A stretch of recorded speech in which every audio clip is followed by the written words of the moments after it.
Welcome to the Healing Migraines Naturally podcast. I'm your host, Dr. Leslie Caesar, and I am a licensed naturopathic doctor, former chronic migraine sufferer, and I work with women all over the country who have chronic migraines and want to stop getting chronic migraines, restore their health so that their body doesn't generate the migraines in the first place, all without having to take medication or fistfuls of supplements.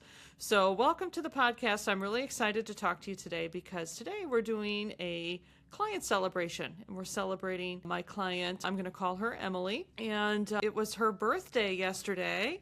And when I talked to her, she said, "Oh, I just made some brownies for my birthday, and I'm going to enjoy those on my birthday." And if you know, you know, right? If you're a chronic migraine sufferer, you know that this is a major celebration to eat a brownie on your birthday, right? Everybody else is like, what's the big deal? I eat brownies all the time, right? But for those of us that know what it's like to have migraines, many of you might be really avoiding chocolate right now as we speak, right? So this is a big deal. This is a big thing to celebrate. Even more poignant here is that when Emily and I started working together, so we've been working together for about 3 months. When we started, she was having daily head pain, migraines flaring on top of that, and she was following the GAPS diet. Okay, so the GAPS diet is an elimination diet that is widely considered to be the most restrictive elimination diet out there. It's an extremely difficult diet to follow. Most people who try the GAPS diet, they're not going to be able to keep up with it for very long because it's so restrictive and it's so difficult to implement. But Emily, when we started, she had been following the GAPS diet for 2 years, right? So she started the GAPS diet because, number one, of course, she wanted to improve her head pain, but number two, she was experiencing a lot of very troubling digestive tract symptoms. And so the GAPS diet, it's really not kind of billed as a migraine diet. It's billed as a diet to help restore your digestive function. So Emily had, done her research, right? She had investigated this and so on. And so she thought, I'm going to try this GAPS diet to improve my digestion, and then in the hopes that that would improve her migraines, right? So she had been doing this for 2 years. Okay. So I've never had a client that has followed the GAPS diet for 2 years. And so when I heard this, I had to take a deep breath. I had to, kind of center myself, because I was like, you have got to be kidding me.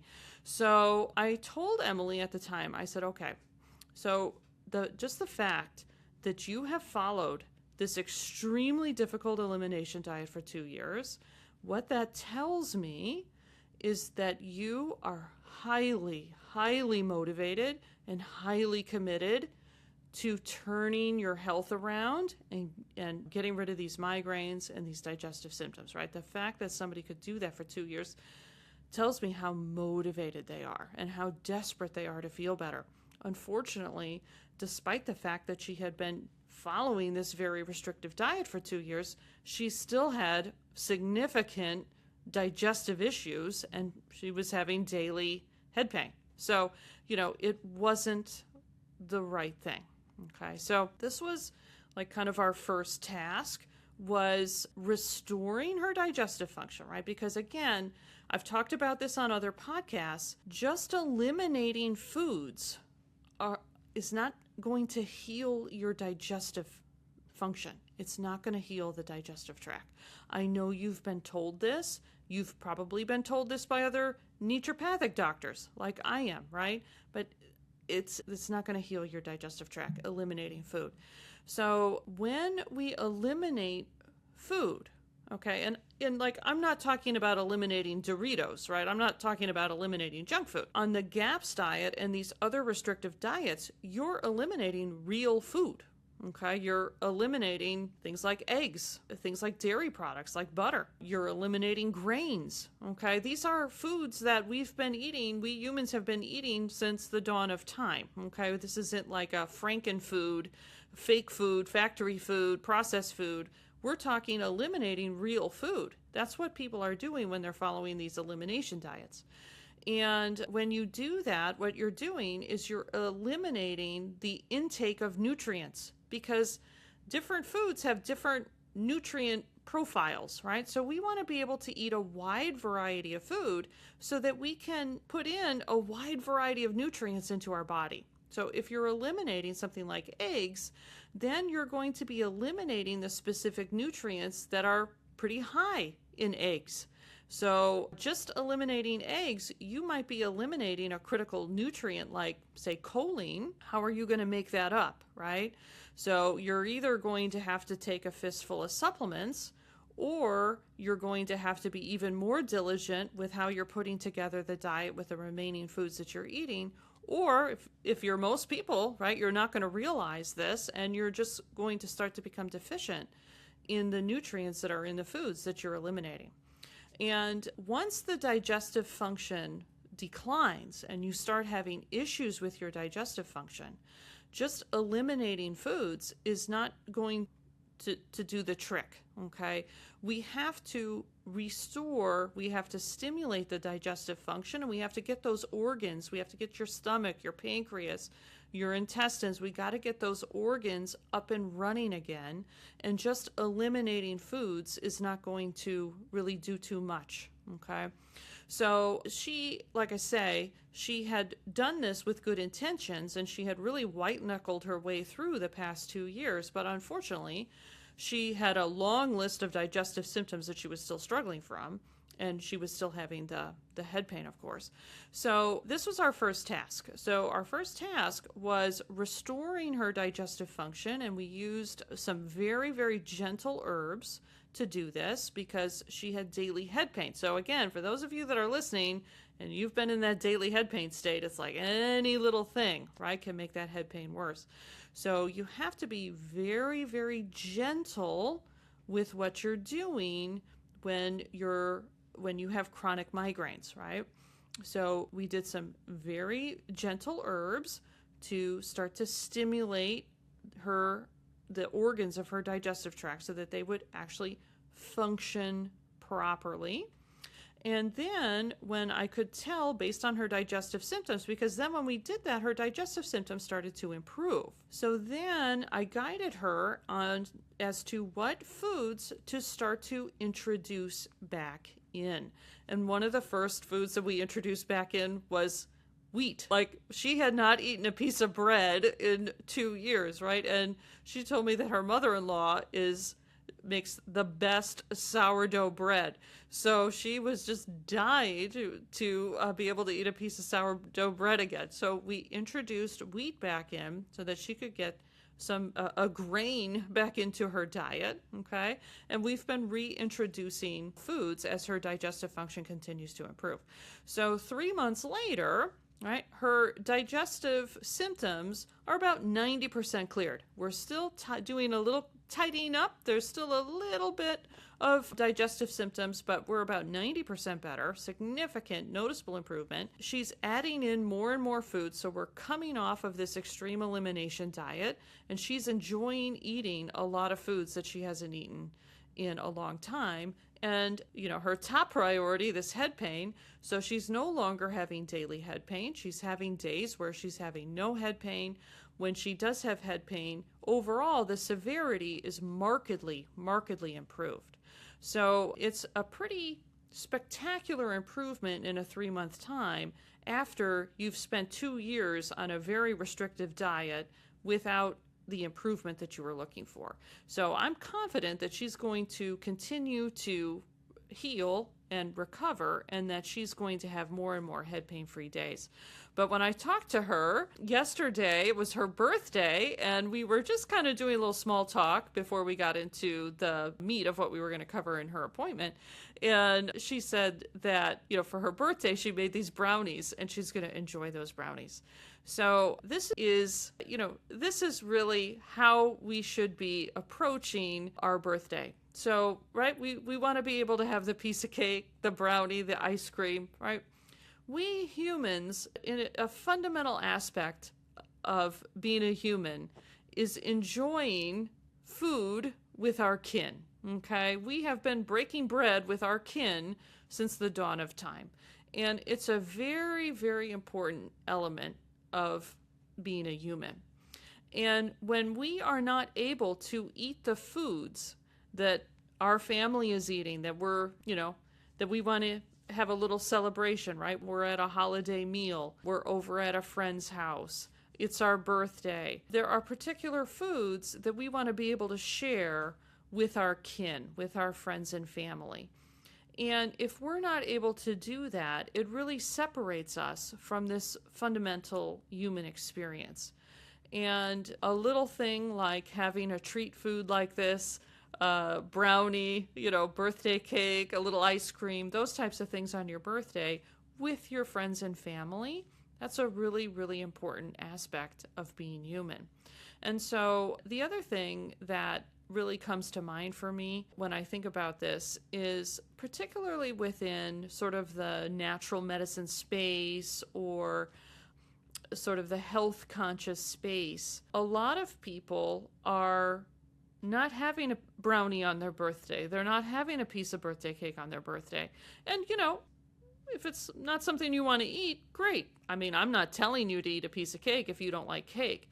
But within, like I say, sort of the natural wellness community or culture industry, there's a lot of people who sort of wear it as a badge of honor that they haven't had a piece of cake in 5 years, that they haven't had a brownie in a decade. And it's not a badge of honor. You're not a better person if you haven't had a brownie in 10 years, right? Our worth as a human is not tied to what we eat, let alone whether it's a brownie or a piece of cake. And so I think sometimes, if you're listening to this podcast, you're probably interested in natural medicine, health and wellness, etc. And, I think that an important aspect of our health is being part of our community of friends and family. And a critical aspect of that is breaking bread with them and eating with them and being able to participate in, traditional foods, right? Like at Thanksgiving, right? Having the pumpkin pie, the turkey, the green bean casserole, the sweet potatoes with the marshmallow on top, right? Those types of holiday foods or celebration foods, it's a critical aspect. And we want to share that with the people that we love. And so when we're either not able to do that because our digestion can't handle it, or we've been sort of misled into these elimination diets where these really common foods that we should be able to eat and we humans have been eating a long time, like eggs or dairy or wheat, or kind of name the food that's being targeted at the moment, right? If we can't eat those foods, then we can't eat the pumpkin pie. We can't have the sweet potatoes with the marshmallows on top. We can't have the piece of cake at our friend's birthday party or our daughter's wedding or those occasions. And that is not going to contribute to our health in a more holistic sense, right? Because a big aspect of our health is being a part of our family, having our connections with our friends, etc. And eating and sharing food is a big part of that. So when we're following elimination diets, either because, like I say, we've been sort of misled or told that this is what we need to do to feel better, or we're kind of wearing it like a badge of honor, right? In both cases, we're getting disconnected from this fundamental human experience. And that is actually going to impact our health also, right? So I would much rather have Emily have those brownies on her birthday than have the mental and emotional toll on her of one more birthday passing where she can't have that birthday treat. She can't sit there with her husband and her family and, hear the happy birthday song and have a nice treat food with everybody else at the table as they celebrate her and, look forward to another year. What does this year have in store for me, right? What have What did the past year bring for me? What does the next year have in store for me? Right? When it's our birthday, it's a lot to celebrate. And part of that celebration, the connection, our mental and emotional satisfaction around the day, it's tied to having some of these foods these treat foods that we're going to eat with it. And if we can't do that, either because, our health won't allow us to, because, when we're not in a state of health, if our digestion is not functioning well and, any little thing is going to tip us into a migraine, we can't eat a brownie, right? How many of you have gotten a migraine after eating a brownie, right? It's not that uncommon. A lot of people, when they are in the throes of chronic migraines, can't eat chocolate. So, I'm not saying that, nothing is going to happen to you if you eat a brownie. If you're in a very poor state of health and you eat a brownie, yeah, you may not feel well. The point is, let's improve our health so that we can eat the brownie, okay? And, again, if we eat a brownie every day, we're going to have some problems. I mean, again, I'm not saying that the food that you eat has no impact on you. Obviously, the majority of the time that we're eating should be in a health supporting way. But what I'm saying here is we have to enjoy our life as well, right? And so we want to have our digestion functioning well enough. We want to be clearing metabolic waste material, because when we eat a food that, let's if you eat homemade brownies, you're not ingesting a fake food. But if you eat a bag of Doritos, okay, I'm going to go back to the Doritos example. If you eat a bag of Doritos, you are going to be eating a lot of chemicals in the Doritos that we call food coloring, artificial flavors. Those are chemicals, okay? Let's call them chemicals. Let's call them what they are. That hits home a little bit more. And so you are going to have to detoxify the chemicals in the Doritos, okay? And so you have to have the capacity to do that. And so we have to have good digestive function so that we can break down our food properly. We have to be able to clear any toxins or chemicals in the food that we're eating. And we have to have enough resiliency and vitality to tolerate the stress of that. So even eating a homemade brownie, okay, you're going to be consuming a very nutrient-dense food, which is chocolate. So you have to have good digestive function to break that chocolate down, because it's very nutrient-dense. You're going to have sugar in the brownies, otherwise they're not going to taste very good. And so when we consume a lot of sugar, we can spike and drop our blood sugar. So we have to have the resiliency and vitality to weather the stress of that. There are ways of eating that can sort of buffer that additional sugar that is in the brownie so that we don't spike and drop our blood sugar so much. And I've taught Emily how to eat like that. So we want to have these other sort of foundational elements of our health in place. I call these things the 3 principles that are required, that our body needs to restore itself back to health and maintain its state of health. I've talked about these numerous times on the podcast.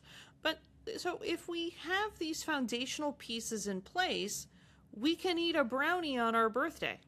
Okay? Trust me. Whenever I go over to my mom's house, she bakes the most excellent chocolate cake. And so she pretty much bakes it every time we come over because everybody loves it. And I usually have a piece every time I go over there. Okay, now I'm not going over there every day, right? So again, we have to keep our wits about us. I'm not saying that you just eat anything that you want and you're not going to have any consequences.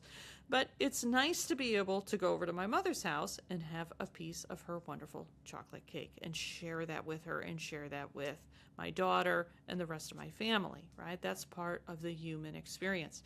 And so when I am in a good state of health, I'm able to eat that chocolate cake and enjoy all of those other benefits of the human existence. And that's also very critical to my health. So again, to just kind of reiterate here, when we are on these restrictive diets, either because we think that this is what it's going to take to improve our health, or we have sort of gotten like sucked into this wellness culture where people, I mean, are you seeing this online? I'm seeing this online where it's almost like that badge of honor that they don't eat brownies. They haven't had a piece of cake.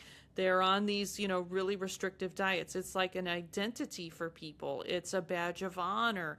It's a virtue signal, right? It's taking on sort of this identity meaning for people, and that's not going to contribute to our overall health either, okay? Because our worth as a human is not tied to what we're denying ourselves as far as what we're eating.